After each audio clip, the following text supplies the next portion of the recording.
Hello, this is Tony Kelly from Birmingham's Breakthrough TV, Our Health is Our Wealth show.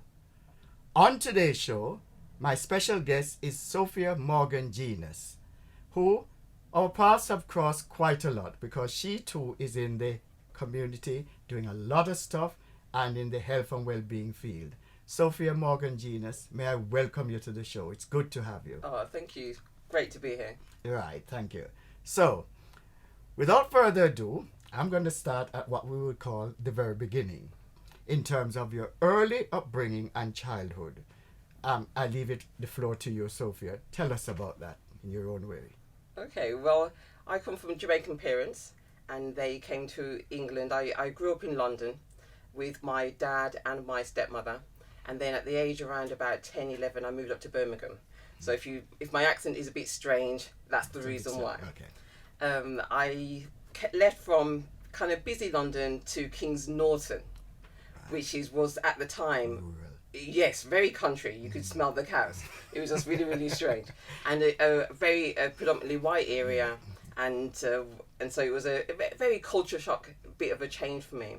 But it was nice to spend time with my mum and my siblings, and I came to my last part of my education was up here as well. So it's a very interesting time going to a school where I was related to every other black person that was on there. So it was very, very strange. Oh, okay. Yeah. Well, you just mentioned about schooling. What was that like for you? Just very briefly touch on schooling, especially secondary school. Yeah, secondary school was very interesting in that it's about us trying to figure out where we're going to go in the future, what I wanted to do. And my nickname was Mother because I would listen to people's problems. And so that was a nickname. So it was a strange nickname for a child. But that's what they used to call me because I was caring and I would listen. And I always wanted to go into the social work profession. That's what I wanted to do. And I remember speaking to the careers officer, the lady that comes in for children. Everybody needs to be very, very cautious of careers officer. And I told them I want to be a social worker, this is what I wanted to do. And they said to me that I wouldn't be able to do that and that I should be a care assistant. Now, I didn't fully understand what a care assistant was. But in essence, what she was saying was that I lacked the qualifications to be a social worker and I should do a job where you don't need any qualifications. I see. But it was an advantage that I fully didn't understand why I should be a care assistant and not a social worker. So I ignored that statement, which was a really good thing to do. And I did eventually go on to be a social worker, and got a master's in social work as well. Right. So, don't listen to careers officers sometimes. Yes, indeed. One has to question what was the career advisor's thinking or rationale behind saying such a thing to you as a young, aspiring black girl going through schooling. You hit it on the head when you said, well, you don't need any qualifications really. So, take second best. And as you rightly said too, youngsters listening here, they mustn't settle for second best. That's what we are about on this show. Yeah, so definitely. I think it's about having that aspiration, having that hope. And I think that if you're in a role where you're with vulnerable people like children, then it's about making sure you instill that hope and that aspiration. That's what they should be doing. But I think you've got to remember, we're all being exposed to discrimination, to racism, to the aspect of the belief that black people aren't going to achieve. Yeah. Do you know what I mean? So as a black person, you're surrounded by that. And as white people, that's reinforced all the time. You cannot live in the Western world without being exposed to that. And so I think their expectations of us are very low. And then it becomes that self-fulfilling prophecy. And on top of that, you've got to remember that when we do anything, we're scrutinized a lot harder. Yes, indeed. There was a research study that was done, and it was looking at a law firm, and what they did was send out an assignment to these law firms, so a budding partner, and the only thing that was different, the same name, same work, only thing that was different was one was white and one was black. That was the only difference. And when they looked at the white one, there was mistakes in there on both of them, exactly the same. They didn't see half the mistakes, and they thought, this person would be a good partner. When they thought it was written by a black person, then they saw twice as many mistakes, and they turned around and said this person should come away from law, they're not going to be very good. So you've got to think about that. If that's the reality and that's in such a high level job, and that's a reality where we're going to be scrutinized so much more, then you've got to realise that that's going to have a knock-on effect. That means we're not going to get the jobs that other white people would get at that same level. Yes. We have to be so much more better to achieve less. Yes. You know, and so that's the real situation, and we have to prepare our children for that. Which in a sense we do, but it's a very hard reality because we're always being told things are equal. Yes, but we know different. Yeah. Now, I know you went into social work, but because I know you that well, Sophia, prior to that, you went into psychiatric nursing. Yes, I did. So tell us a bit about that before we move back into the social work angle. So. Yeah. So my aspiration was to go into social work, but I was young at the time, and they liked people to be a little bit older, a little bit more mature. But with nurses, you can get in at 18. So that was my stepping stone to go into the nursing. And in fact, I walked into the School of Nursing to get more information, and I came out on the course. Wow, as easy as that. Yes. But when you say you came out on the course, the listeners, especially the young people listening, you did have the necessary qualifications. Yes, I had the necessary qualifications. I'd been so- to college, so I had qualifications. I don't even know what qualifications. Since there were. This is a long time ago. Yes. Long time ago. But yeah, so I went in. I said I just wanted more information about it, and they thought I'd be a good candidate. At the time, it was a School of Nursing, so it's a bit different now. It's all at university now. So before there was School of Nursing, and it was psychiatric nursing at All Saints Hospital, and it's not too far away from here. So let me ask you, in terms of psychiatric nursing, you could do that branch of nursing without having to do general nursing first? You could go straight into psychiatry, or did you have to do the general nursing and then specialize? Right. At the time, you could go straight into psychiatric nursing. Oh, I see. So what you did, you had 6 weeks in the School of Nursing, and then you were on the wards. And then during that time, a couple of years later, is when the Project 2000 came out, and then that was where students were in a year doing general and then specialising. Right. So I was just before. That's how old it. Don't give your age away, Sophia. Okay, right. Let me move on to ask you.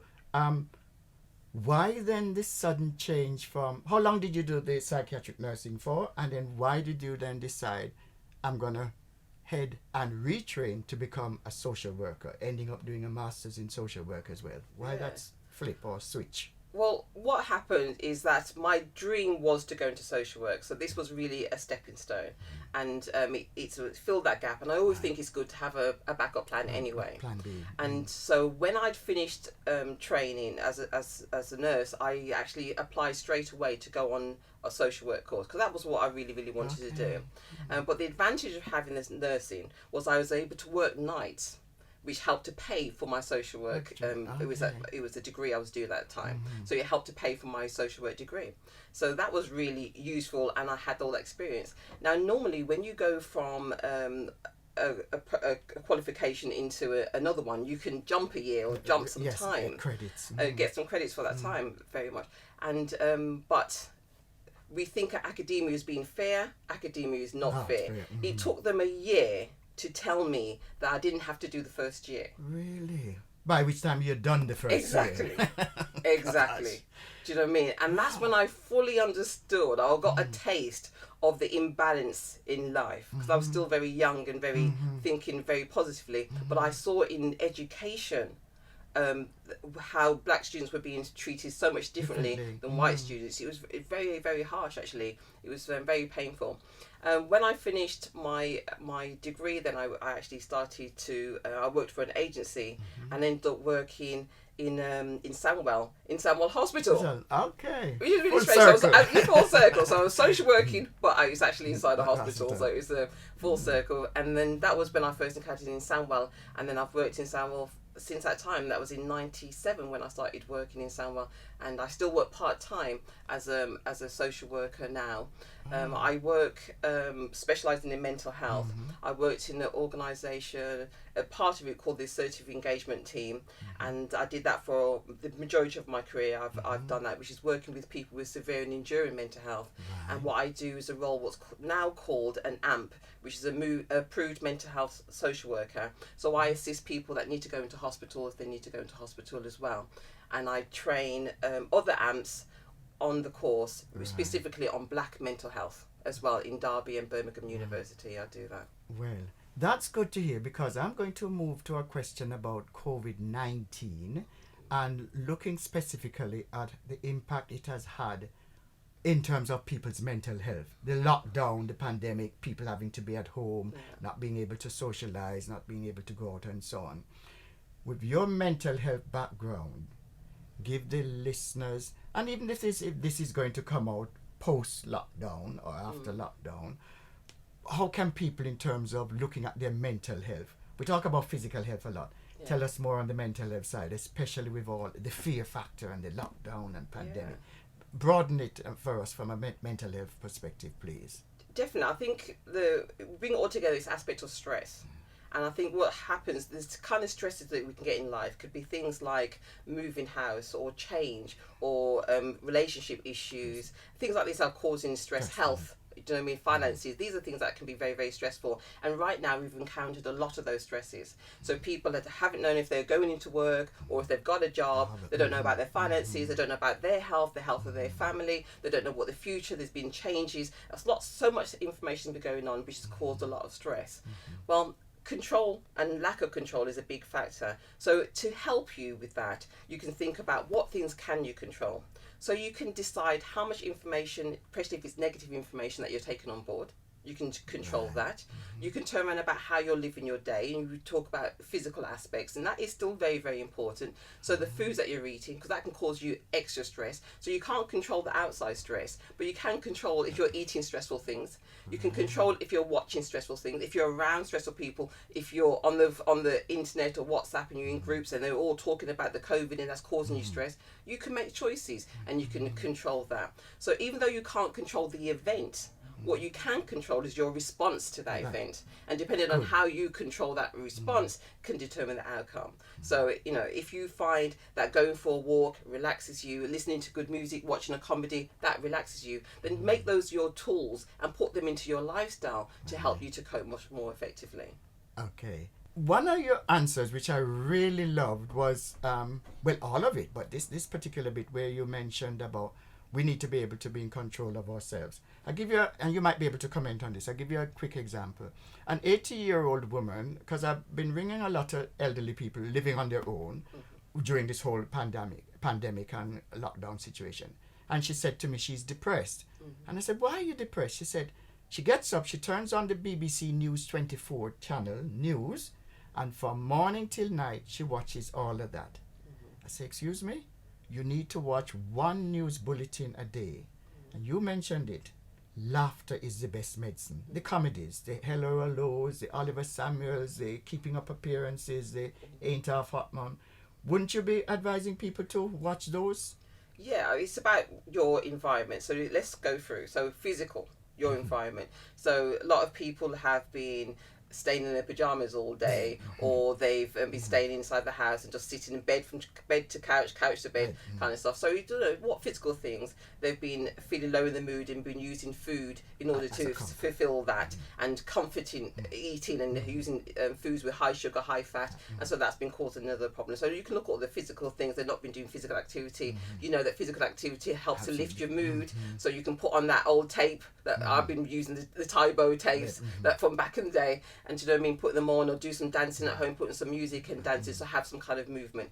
Intellectually, you're right. Yes, you want to be informed, but you can control that. Do you know what I mean? And you can use this time to read the book that you've always wanted to read, to write the book that you've always wanted to write. Do you know what I mean? To do all those things that you wanted to do, to educate yourself and things. You always wanted to study or learn a new language. This is the opportunity to do that, so you can fill up that time in a positive way. Learn how to do that puzzle you've always wanted to do.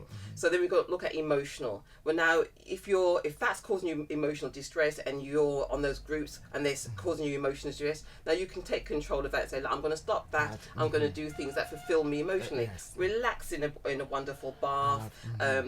Be around people, contact the people that you loved.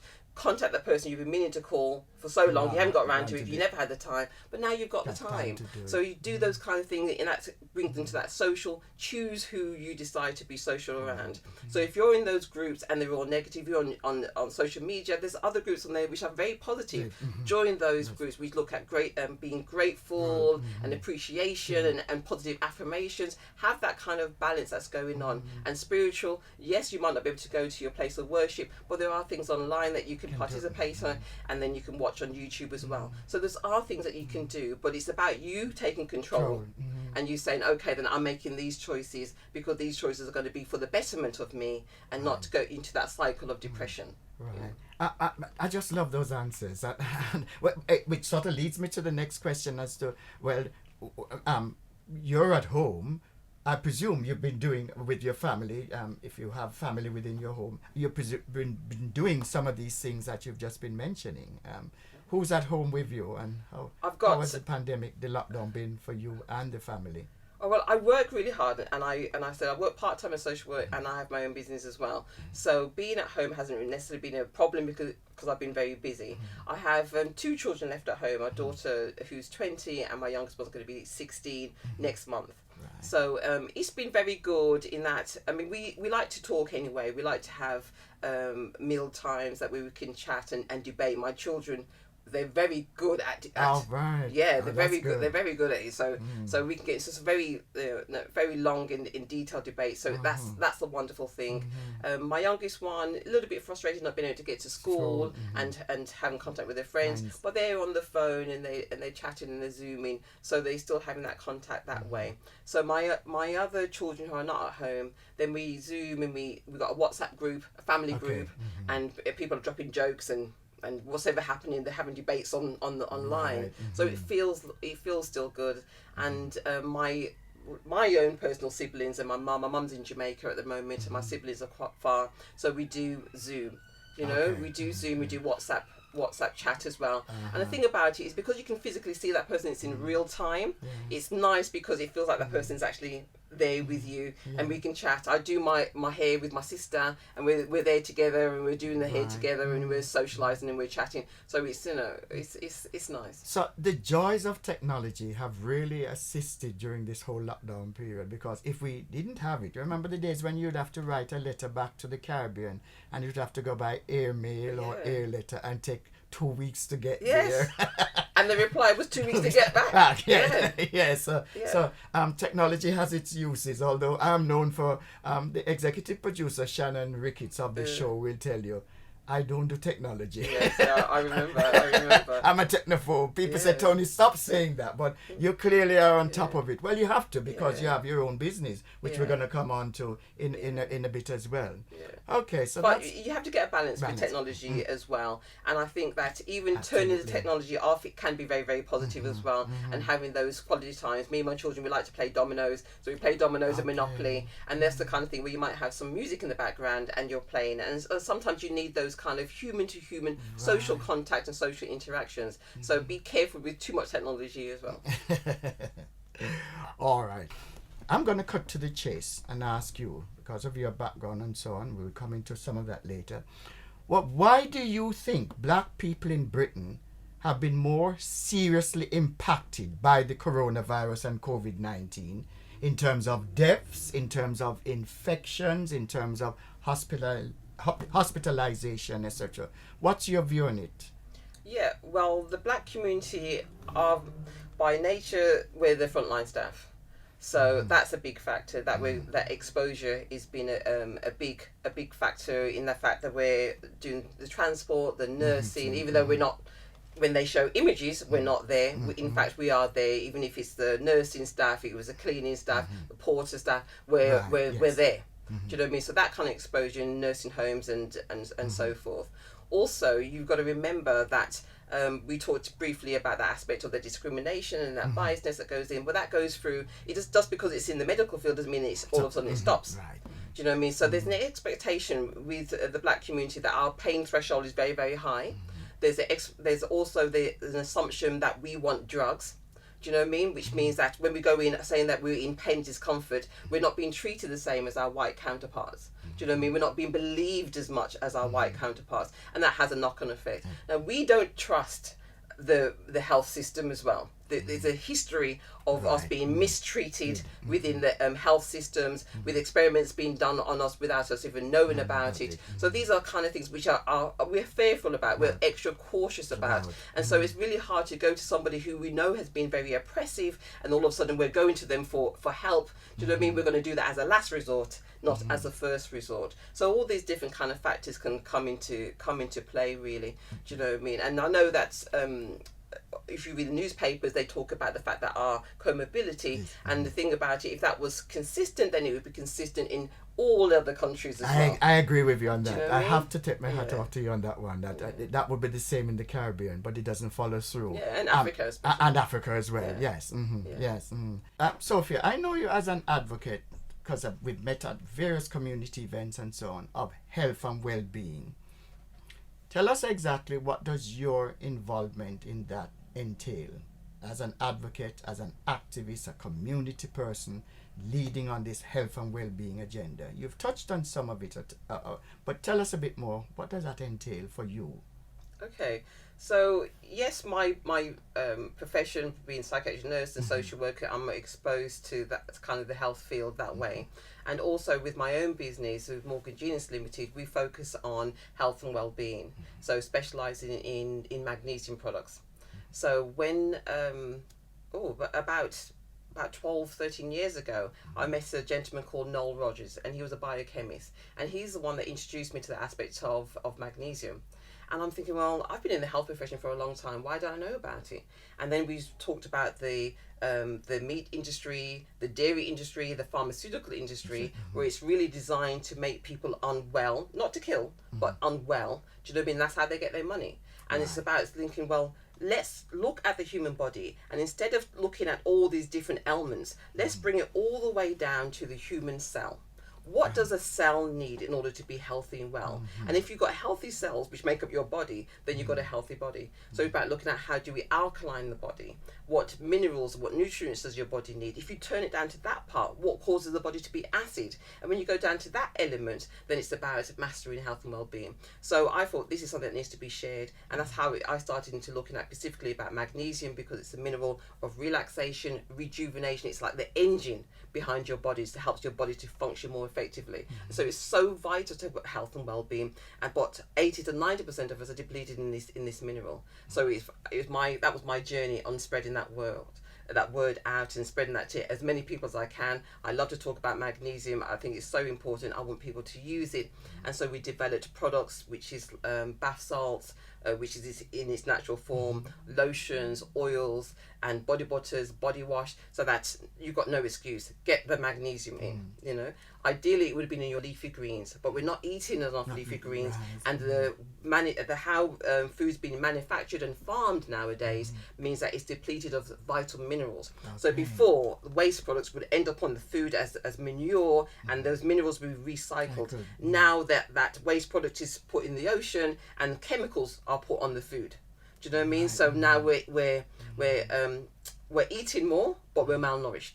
Do you know? Because there's no nutrients in the food as what it would be. So if, for example, we had a tomato from the 1940s, if I wanted to give you the same amount of nutrition, I have to give you 10 or 15 tomatoes in order for you to get the same level of nutrition from that food. So our food is very poor, you know, and so you're always feeling hungry all the time, because you know you're not getting satisfied because your body's lacking in those nutrients. So a lot of processed foods take away the things like the fiber and the important things that help you to satisfy your body. The minerals, the nutrients are burnt out. We overcook food, so we're lacking on so many different levels. So it's about getting back to nature.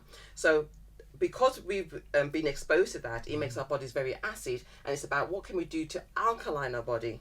And so we've got things like the fruit, the vegetables, they're alkalining, water, hydrating and alkalining, movement to help to release the toxins. Magnesium helps to rebalance and rejuvenate and alkaline. So it's about pushing all the way back into that natural state. Do you know what I mean? And eating more foods in its natural whole state. That's so important. If you have, no matter what ailment it is, you've moved too far away from nature. Go back to nature, and your body's designed to heal and repair given the right situation.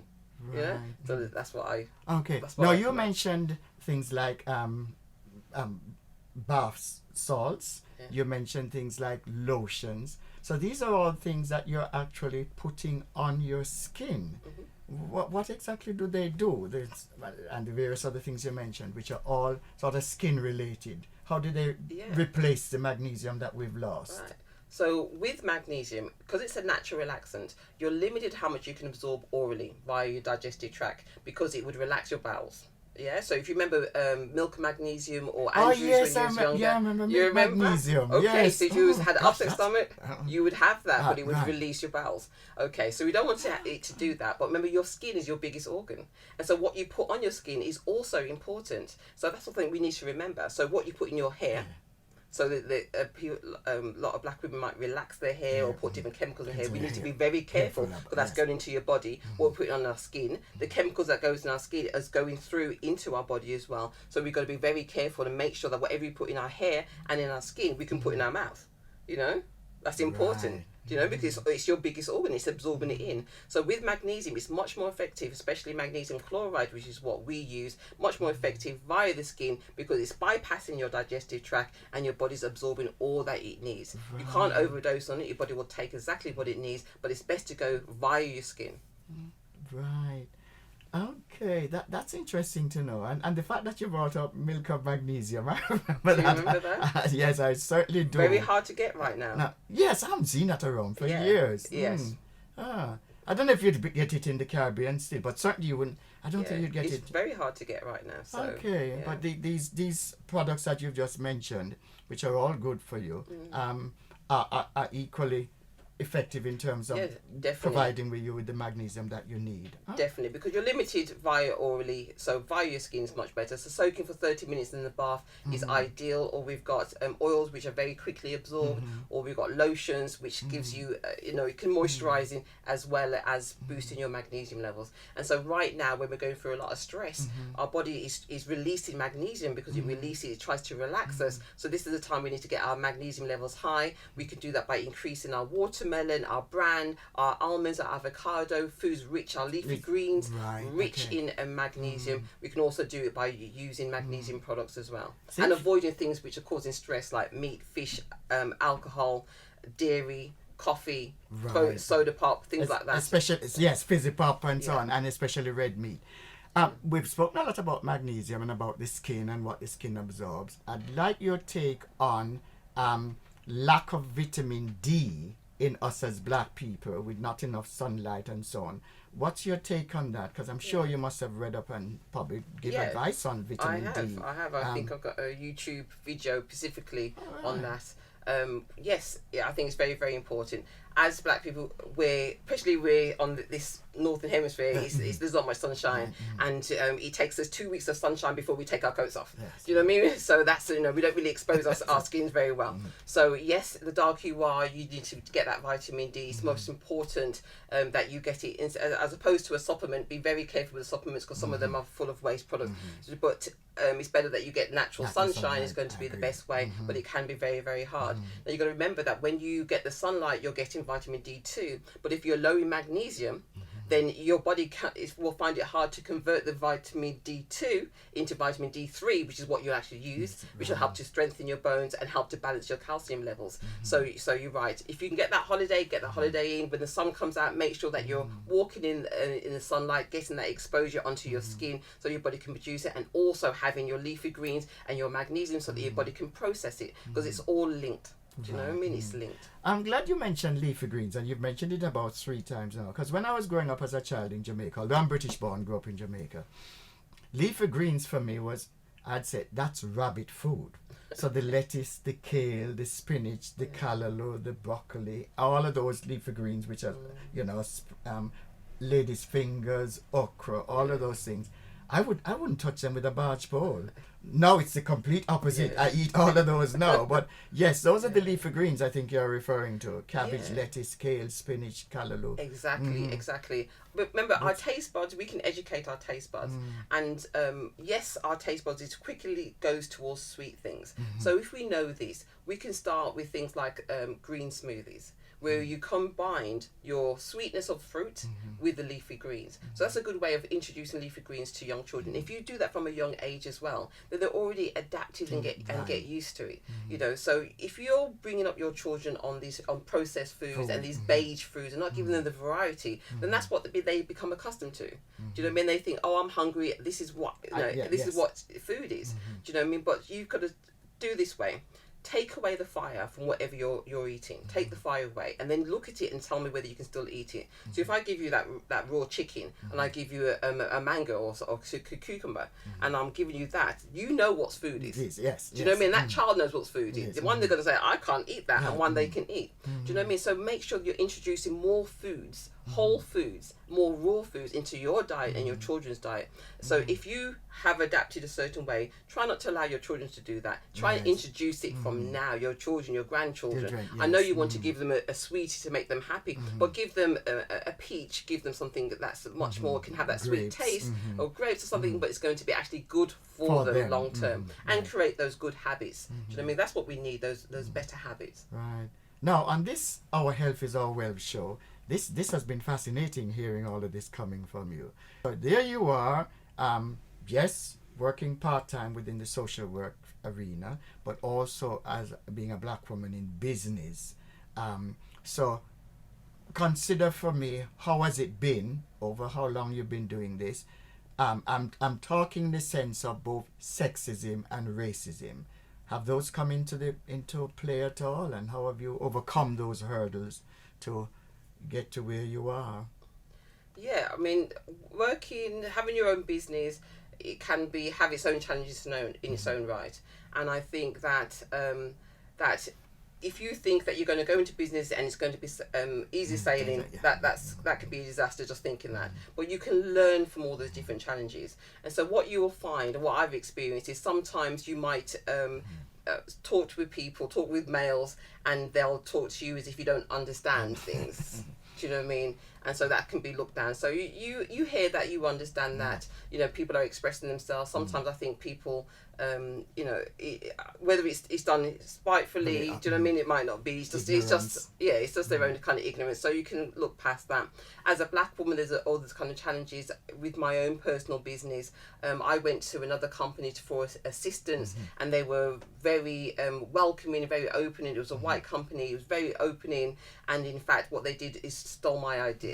You know, and you think, oh wow, this is that was the first opening to the corporate world for me, where I could say, and they won awards on my products. Do you know what I mean? You're like, wow, this is it was a eye opener to the business world. It's not like the social work world, and that idea that everybody wants to help you, that kind of thing. Oh, that isn't it. You really need to protect yourself and learn. Dog eat dog. Yeah, of course. Wow. And so it's about not allowing things like that to put you down, but it's realizing that everything in life is a learning experience, and you can learn from it and grow. Do you know what I mean? And I think that you have to rise above. So when you see those negativities, whether it's going to be in sexism, racism, whatever capacity it's going to be, it's about you got to be true to you. Yeah. You know, so I can't allow other people's behaviours to affect my behaviour. Right, I have to be the best me that I can be. Good advice. You know, so and that's how I kind of, that's the approach that I've taken. So and it's worked well. Well, let me ask you then, Sophia. Who then is your role model? Who do you look up to for inspiration, and why? I try to have positive people around me. So I have a masterclass group that I've joined, and where we contact each other on a weekly basis, just to find out where we're at, what's going on, get that support, get the ideas. And so the people in those master groups, the two that I work with there, they're absolutely amazing. So they've got their own businesses, both black women actually in that one. I was part of a bigger business group. I mean, that shut down due to the COVID, that shut down. But that was another place where I was inspired by people working in business. I have a personal mentor who he's not in the beauty business, he's in the alcohol business, but he has got the skills that can be transferred over, and so I am in contact with him quite frequently, and he guides me through. I also like to surround myself by positive people. So we was with the Jamaica diaspora. We were there together, yes, and we was there around people who are proactive, yes, doing things. indeed. And the chair, I'm in close contact with the old chair and the new chair, and the new chair as well, and the vice chair. yes, Do you know what I mean? indeed. So it's about surrounding yourself with those positive Like-minded examples, people. examples of what can be. Do you know what I mean? And so that is what inspires me, and that can be on the internet if you're watching people on the internet, or it could be people in the real world that you can do that with. And sometimes it's members of my own family who have come over diversity, that come over challenges, and they've got through it. Or it's about people that are in the community that have their own businesses and they've been successful. All those things give me inspiration. Oh, that's good. That's good to hear.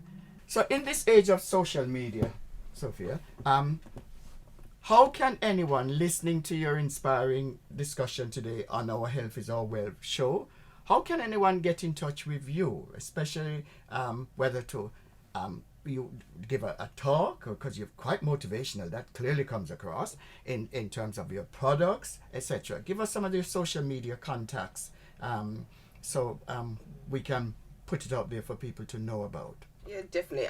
I can't hide. So if you put in Morgan Genus, you find me. Yeah, me and my daughter, that's it. It's Morgan Genus. So you can go to morgangenus.com with a website. You can go to YouTube with Morgan Genus Magnesium, on Instagram, Facebook. So if you put in Morgan Genus, you find me smiling back at you. So Right. And for the benefit, people might think genius is, oh, she's talking about her being a genius. That's not how it's spelled. So you better spell it out for them. So it's spelled very similar. You can call me Genus if you like, but it's spelled very similar. But it's like Genus, but without the I. Without so the I. Genus, Morgan Genus. And that will like take you to a host of websites and social platforms. I just can't hide. No, I can't hide. no. Well, that's good for viewers and to know, so they can then, if needs be, get in contact. That's it. And if you want to email, then it's inquiries@morgangenus.com, or on the website we've got a contact form. You can complete that, and I'll get that message as well. So okay, all right. Let me ask you then. You've shared with us a wealth of experience. I'm going to ask you, what is or has been your greatest achievement in life so far, and why? My greatest achievement, I think, I hold on to my family as something which is precious and dear to me, and so that's, I think it is. I wish a lot of people might think getting some kind of financial wealth or academic wealth, anything like that. But in fact, having those special time and those moments with my children. I have 3 children that I gave birth to, and I've got 5 children in total. So I've got a stepson, I've got a son who's I cleave to, and then I've got 3 of my biological children. So my 5 children and my grandchildren are the most precious things to me, and it's those connections which I love. And so that's with my immediate family, and also those connections when I have my friends and family. Those connections are the best achievement. Do you know what I mean? The best thing. I've always believed if somebody comes into my life, they stay in my life, and I love that. I love that connection. That's the importance for life for me. That love. I love that answer, and that just proves why you went into both nursing and social work. You're a people-centered person. That empathy, and not just sympathy here, because we're talking about empathy, putting yourself into one's shoes and so on, clearly comes across, and that's to be applauded, because it's not about the material things and the academia and how much money we have in the bank or how many big cars or houses we have. A people-centered person. That's very good, and it follows through in terms of what you're also doing out there in the wider community. And it's also about giving back, which is what you're doing. Very important. We're coming to the end now. What final thoughts would you, Sophia Morgan Genus, want to leave with the Breakthrough TV, Our Health is Our Wealth, viewers and listeners, because some might not be able to view but still listen? What final thoughts would you want to share with them going forward? I think with regards to your health, definitely look at that holistic approach, and it's looking at your physical, your intellectual, your emotional, your social, and your spiritual needs. See yourself in that way. Always move closer to nature if there's any kind of ailment, or just generally look for love and connection, and try to just be the best person that you can be. And you're the best person at being you. So don't look at other people. Look within, and just try and to grow and establish yourself from your perspective. So be the best you that you can be. Yeah. From that I get, always be close to nature. I love that. And then I also like the bit about looking within yourself. Yes. Yes, those two things resonate with me. I have to thank you for coming on the show. Oh, it's been a pleasure. I've really enjoyed hearing you. We've known each other for quite some time, and we see each other at events and so on, and we've been involved in other things and so on. But sitting here and having the conversation with you and seeing you open up so much more about your whole situation and your love for your family and for mankind, or I should say womankind, because it's not only men on there. I don't like the word mankind, but I've really enjoyed having you on our Health is Our Wealth show, and I hope the viewers and listeners get something out of what you've said today, because it has been very informative. Oh, thank you. It's been a pleasure. I've enjoyed it. You're welcome. Thanks to our sponsors, the Afro-Caribbean Millennium Center on Dudley Road, New Style Radio, 98.7 FM, Breakthrough Media Studios, and Breakthrough TV.